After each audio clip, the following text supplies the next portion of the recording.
Kok dia nangisnya sekarang ya? Mana bisa orang gila seperti ini dipekerjakan di dapur? Assalamualaikum warahmatullahi wabarakatuh. Halo sobat, berjumpa lagi dengan saya Frida Nurul Sabila dalam channel Hikmah Kehidupan. Kali ini saya akan menceritakan tentang kisah nenek yang sudah berumur 80 tahun dan ia pun buka warung mie, tapi larisnya bukan main. Dan pelanggannya pun kepo. Kok bisa sih nenek tua, tapi kok jualannya sampai laris manis? Dan ternyata gimana kisahnya? Untuk nama dan tempat kami samarkan guna kenyamanan bersama. Tak perlu lama-lama lagi, langsung masuk saja ke ceritanya.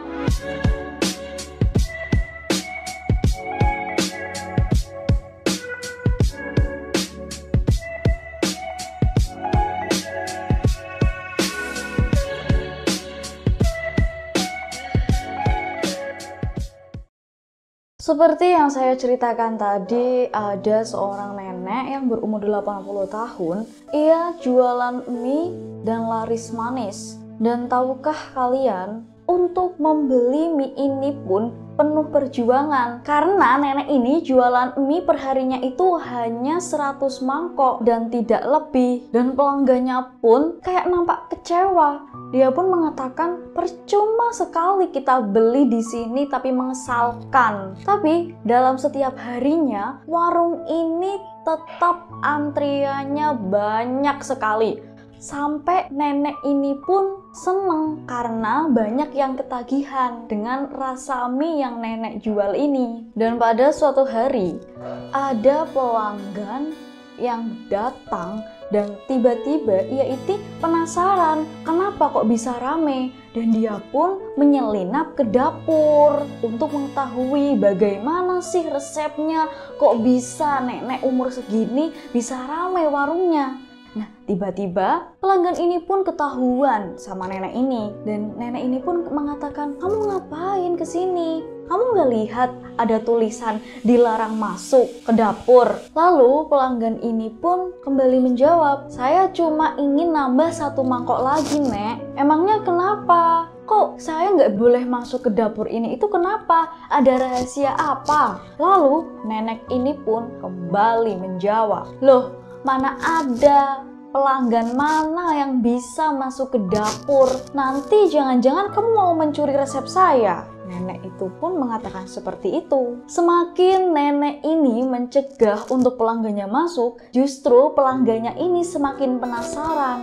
Dan mereka pun membulatkan tekad untuk masuk ke dapur dan mengatakan, "Kami semua ingin mengetahui apa isi dapur tersebut." Lalu setelah pelanggan-pelanggan ini mengatakan hal itu, tiba-tiba di dapur ini ada suara isak tangis.